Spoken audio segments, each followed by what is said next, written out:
everyone, welcome back. It's day 23.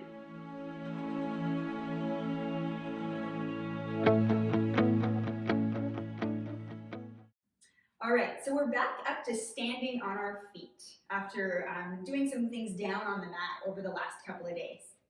So today we are going to expand on some of our warrior poses and learn about triangle pose and pyramid pose. So the reason we're standing is because we're actually going to start in warrior 2. So because we're not quite warm, just find a very kind of modest version of warrior 2. So take your feet wide apart and then turn your left toes toward the top edge of your mat and keep your back right toes pointing toward the long edge of your mat. All right. So from this position, when we learned warrior 2, remember that we want the navel to kind of turn toward the long edge of the mat, but not so much that the knee comes with us. So you can have kind of a micro bend in your knee, and then as you turn your belly button forward, notice if your knee comes with you. And if it has, you can either activate the glute muscle and try and pull the knee back into position, which takes a bit of strength and practice. Or if you find that quite challenging, then bring your torso back to its natural state and just turn to a place that feels acceptable. All right, so bend your knee into warrior 2. Make sure the tops of your shoulders are soft, your feet are grounded, zip through the belly. So the difference between warrior 2 and triangle pose is that warrior 2 has a bent knee, and triangle pose has a long leg. And we're also kind of tilted to one side in triangle pose. But the reason I want to do warrior 2 first is because we want to maintain length through both sides of the body. So imagine your spine long, rib cage long. Take a full breath here. Good. And then lengthen your left leg long. And start to shift forward slightly. Imagine that someone's pulling your left hand forward just a tiny bit. And as that happens, the crease of your left hip moves back. Good. So notice right away if you've started to bend through your sides. And if you have, come back up to center. Keep both sides long. And then simply just pull or push out through the left fingers. Awesome. So I like to keep a really small micro bend in my front leg, just to stay safe and stable. And then from here, without bending at all through the sides, you're going to tilt so that your left hand points down and your right hand points up, and your shoulders come to stack somewhat on top of one another.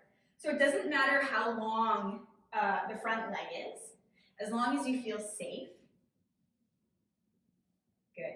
And triangle pose, you can be here, you can be here, you can be here. There's lots of different variations, but the main idea is to get the left sit bone, or the left hip, moving away from the left heel. Navel is still open toward the long edge of the mat. And the side body is long.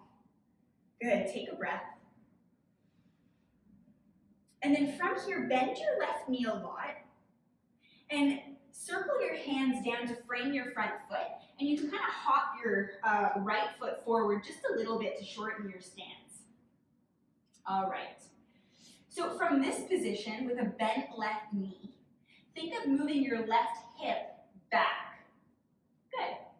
And then keep that position and start to lengthen your left leg just to a place that feels good. So we're not aiming for straight, we're just aiming for length. So maybe the leg is straight, maybe the leg is really bent, but you want to think of moving your hips up and back like downward dog. Pyramid pose or forward triangle. Take a full breath. And then bend your left knee, come all the way back up, turn your toes to the long edge of your mat. You can wiggle the legs out a little bit. All right, so let's prepare for the other side. Keep the left toes pointed toward the long edge of your mat. Turn your right toes to the back edge of your mat. And then bend your knee just a little bit and bring your arms up into Warrior Two. Take a full breath. Remember to zip up through the front body. Keep the tops of your shoulders soft, your jaw relaxed.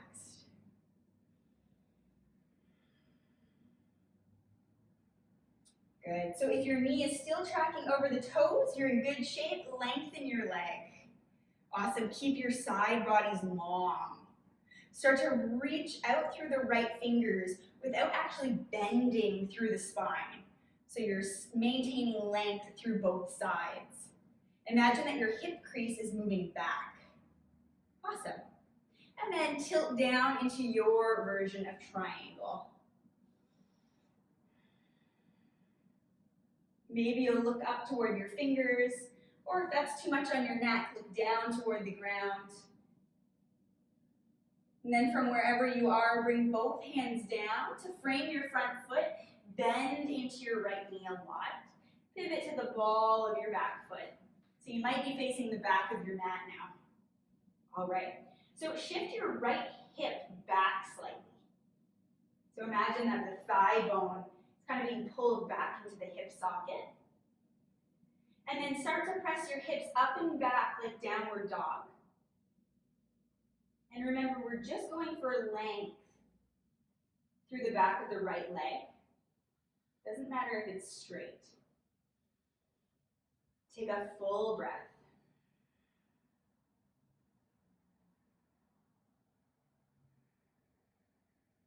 And then soften into your right knee. Press yourself up. Turn your toes to the long edge of your mat. And then walk your feet in toward one another. Wiggle your knees. Circle your ankles. Do whatever feels good. Roll your shoulders back. Bring your hands to heart center. Namaste.